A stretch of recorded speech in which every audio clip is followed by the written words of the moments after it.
무대 위에서 죄송합니다 라는 한마디가 울려 퍼지는 순간 관객들은 박수를 쳤다. 카메라는 심사위원들의 얼굴을 차례로 훑었고 누군가는 고개를 끄덕였다. 그날 방송은 훈훈한 화해로 포장되었다.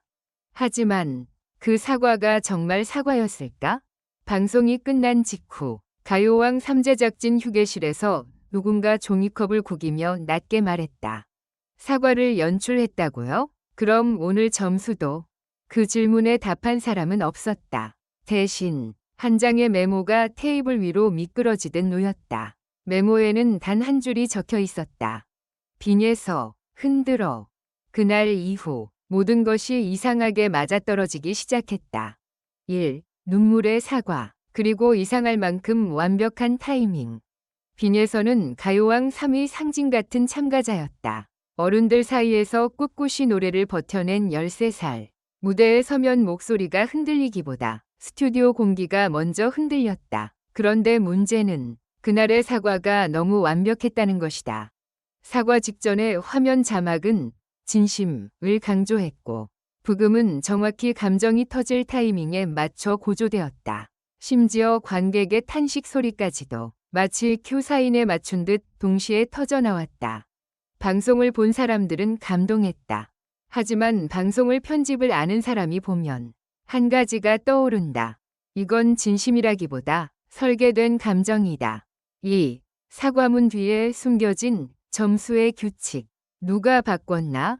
이상함은 점수표에서 시작됐다. 팬들이 방송 캡처를 확대해 분석하자 한 심사위원의 점수 기입 방식이 그날 유독 달랐다. 평소에는 세부 항목, 가창 감정 완급 호흡을 적어두던 사람이 그날은 마치 미리 정해진 숫자만 적은 듯했다. 그리고 더 이상한 건 사과 직후 이어진 다음 녹화에서 분위기 반전이라는 명목으로 점수 분포가 갑자기 넓어졌다는 점이다. 어떤 참가자는 실수했는데도 점수가 높았고 어떤 참가자는 완벽했는데도 점수가 묘하게 늘렸다. 그때부터 팬들 사이에 한 문장이 퍼지기 시작했다. 심사위원이 아니라 누군가가 심사위원을 심사하고 있다. 3. 조용히 움직인 보이지 않는 손. 제작진 내부 대화 유출. 사건에 불을 붙인 건 익명의 계정이 올린 짧은 글이었다. 심사위원들 앞에 정리된 자료가 들어간다. 무대 전, 무대 후, 반응까지 포함된, 그리고 그 자료는 공정이 아니라 유도다. 처음엔 다들 루머라고 했다. 그런데 곧이어 또 다른 익명글이 올라왔다. 빈에서의 사과는 논란 진화가 아니라 논란 조성이었다. 논란이 있어야 누군가가 유리해진다. 그 순간 사람들은 깨달았다. 이건 실수가 아니라 전략일 수 있다. 사과라는 가면은 누군가의 칼날을 감추는 포장지일지도 모른다. 4. 빈에서는 속고 있었나? 아니면 이미 눈치챘나? 가장 충격적인 건 빈에서의 표정이었다. 사과할 때 그녀는 분명 울었다. 그런데 그 눈물이 단순히 미안함의 눈물만은 아니었다. 카메라가 한 번 지나간 뒤 아주 짧게 잡힌 장면. 빈에서가 고개를 숙인 채 마이크를 쥐고 있는데 손끝이 미세하게 떨렸다. 그 떨림은 실수에 대한 두려움이 아니라 어떤 결심처럼 보였다. 그리고 그날 빈에서의 대기실 앞에서 목격담이 퍼졌다. 누군가 들어오더니 목소리를 낮추고 뭐라 했어. 빈에서가 고개만 끄덕이더라. 그 뒤에 매니저가 급하게 나갔고 제작진 한 명이 전화로 누굴 달래듯 말했어. 정말이라면 빈에서는 사과를 자발적으로 한 게 아닐 수도 있다. 혹은 더 무서운 가능성. 빈에서가 이미 모든 걸 알고 일부러 연기를 했을 수도 있다. 5. 심사위원들을 조종하려는 계략, 자료와 분위기로 흔들다. 심사위원은 숫자를 주지만 숫자를 만들게 하는 건 분위기다. 그 분위기를 누가 만드는가? 무대 전, 오늘은 감정선을 중요하게 봐주세요. 라는 멘트. 무대 후, 시청자 반응이 갈립니다. 라는 정보. 그리고 사과라는 명분으로 조성된 죄책감. 심사위원도 사람이다. 죄책감이 생기면 공정해지려 애쓴다.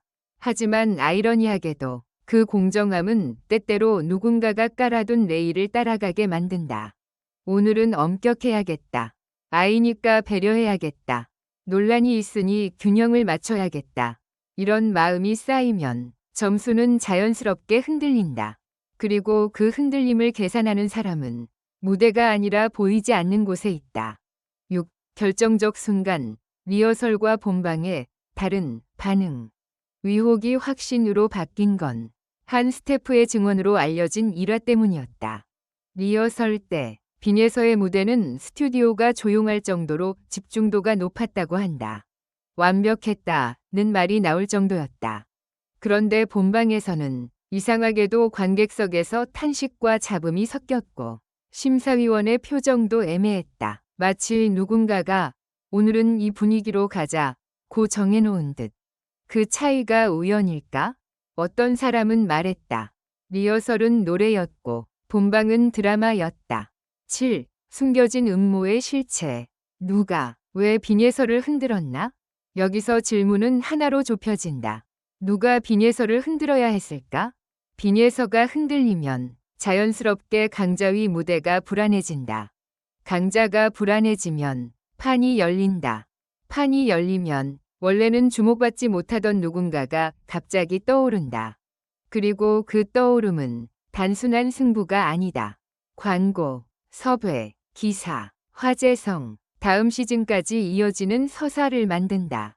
가요왕 3는 노래 경연이지만 동시에 이야기 산업이다. 이야기를 움직이는 사람은 종종 무대가 아니라 회의실에 있다. 8. 마지막 반전. 빈예서가 남긴 한마디, 그건 경고였나? 사과가 끝난 뒤 빈예서는 마지막으로 짧게 말했다. 다음 무대에서 제 노래로 보여드릴게요. 그 문장은 흔한 결심처럼 들렸다. 하지만 어떤 팬은 그 문장을 이렇게 해석했다. 다음 무대에서 내가 진짜를 보여주겠다. 만약 빈예서가 이미 누군가의 조작을 눈치챘다면 그녀는 사과를 가장으로 이용해 상대가 방심하도록 만든 뒤 다음 무대에서 모든 판을 뒤집으려는 걸까? 그날의 사과는 끝이 아니라 시작이었다. 눈물은 사과가 아니라 전쟁의 신호탄이었다. 그리고 지금 사람들은 숨죽여 묻고 있다. 빈예서는 정말 심사위원들에게 속고 있었던 것일까? 아니면 이미 모든 걸 알고 속는 척하고 있었던 것일까? 다음 회차 예고편의 마지막 자막이 짧게 깜빡였다. 진실은 무대 위에서 드러난다. 하지만 우리는 안다. 진실은 무대 위에서만 나오지 않는다. 진실은 때때로 사과라는 가면 뒤에서 조용히 웃고 있다.